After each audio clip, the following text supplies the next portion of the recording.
sometimes we get stuck in these situations where we start looking to other people for our self-esteem, and sometimes we find ourselves looking in broken mirrors to get a reflection of ourselves. And the greatest tragedy is when you look into a broken mirror to see if you're pretty, right? And you're gonna let that person tell you about your inner qualities. My father, he said, doesn't take much strength to pull a trigger. Try to get up in the morning every day and go work for a living. That's a tough guy. Doesn't take much strength to pull a trigger. What is that? You wanna go work for a living on a job you don't like to do, but you do it for the love of your family. That's a tough guy, he used to say. Confidence is arrogance under control. That's all confidence is. The only thing I miss about the NBA is being around 15 people all day long who are thoroughly convinced they're the best in the world at what they do. But this is what you should be careful of. Don't you ever cross that line into arrogance. Because arrogant people stop growing, arrogant people stop developing, because arrogant people think they have arrived. Be as confident as you can be without crossing the line into arrogance. My number one competition is me. It's always you versus you. You got to be the one to get up every morning, be disciplined, put in the consistent daily hard work, because that gains success. No coach, no trainer, no mentor, no boss can do it. You versus you. I don't care where you come from. I don't care where you were raised. I don't care what color you are. I don't care what gender you are. I don't care about any of that shit. If you do the work consistently, if you invest in yourself consistently, 1 + 1 is always going to equal 2. 2 + 2 is going to equal 4. And 10 years of motherfucking work when everybody else is partying, making excuses, doing the cool thing on the weekend is going to pay off. You can do this. You have to lose your fear of failure. Failure is a part of the process. People who never fail never try. You have to fail. You got to get it wrong to get it right. You learn nothing from winning. You only learn from your failures. I hate plan B. Every thought that you put into plan B, you're taking away now that thought and that energy from plan A.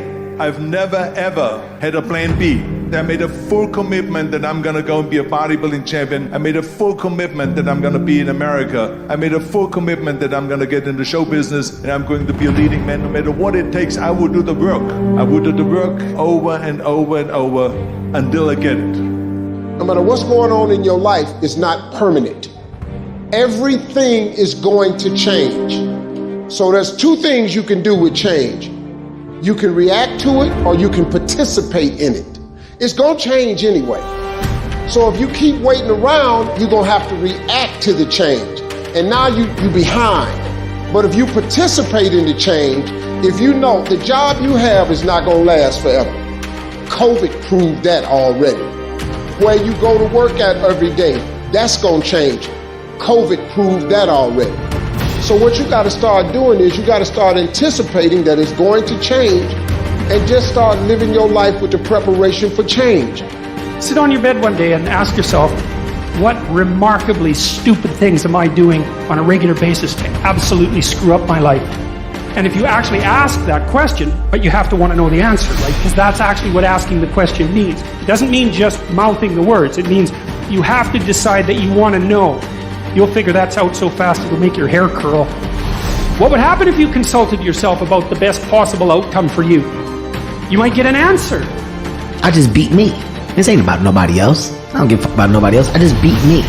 I'm in a battle with the only person that I really want to fucking beat, and that's me. If I can continue to outdo me from the day before, then I'm ahead. You can think about it, you can wish for it, you can hope for it, you can think all about it all as long as you want. But unless you get out every single motherfucking day and put in the work, inch by motherfucking inch, you will never get there. So I want you to think about that moving into 2022. And I want you to take the word hope and I want you to throw it on the motherfucking ground and I want you to replace it with the word I will fucking do in 2022, because that's the only chance you got.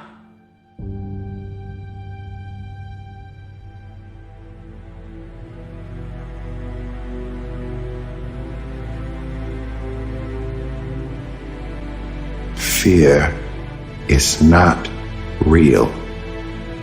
The only place that fear can exist is in our thoughts of the future.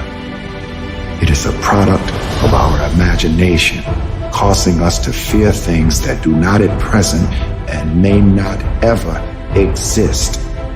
That is near insanity. Do not misunderstand me. Danger is very real, but fear is a choice. We are all telling ourselves a story. Stay focused. Don't listen to nobody. What's on your mind, just do it. Because what's destined for you, you're going to get it. My number one competition is me. It's always you versus you. You got to be the one to get up every morning, be disciplined, put in the consistent daily hard work, because that gains success. No coach, no trainer, no mentor, no boss can do it. You versus you. It's about looking in the mirror and you may start, man, I feel different. That reflection is not everything.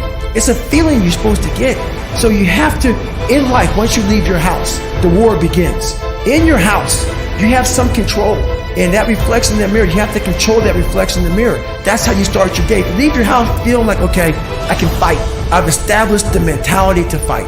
And that all that comes from working out. It's not just from, you can't find that in the office. There was times when I went to practice, I hadn't even eaten, and guys would be out there complaining, and the only thing I was working on was my work ethic and my drive and my dream and my goal to get to where I was trying to get to, and I knew if I would have stopped in that moment, I would never get to where I was trying to get to. This decision is yours and yours alone. It's two people born in a hospital every day. It's a person that's born in a hospital that's going to get a job, and somebody born in a hospital that's going to give them a job. You get to decide which one you're going to do. You must visualize the steps that lead you to the thing that you want, not the end goal. This is a major mistake that people make. What happens is because you've only focused on the end goal, you start to feel really unmotivated and discouraged because you're nowhere near it. You got to pick something that you want in order to get started. But manifesting isn't about the end. It's about going from where you are here to where you want to go. Imagine that there is a bridge that connects where you are right here with what you dream about doing. My morning routine is every day I get up and run. Every single day. Because why? I hate that the most. You have to do something that sucks every day. Because why? Once you overcome the suck, now you're powerful. You've overcome yourself already. So now you're ready to battle. You can decide, I'm going to work on myself and develop myself. I'm going to empower me. And all of these things that are happening to me right now, they're just temporary inconveniences. They're not stronger than I am. I'm in charge here. The most important thing is that you have a vision, that you have a goal. Because without that vision and without that goal, again, you're drifting around and you're never going to end up anywhere. People don't become successful just by accident. This is why I always recommend to people, sit down, take your time and start thinking about why do you want to work out? What is your goal? And that can be as crazy as it is. It could be, I want to impress girls. If that's your goal, so be it, but it motivates you. Every decision we make in our lives as individuals or as organizations is a piece of communication.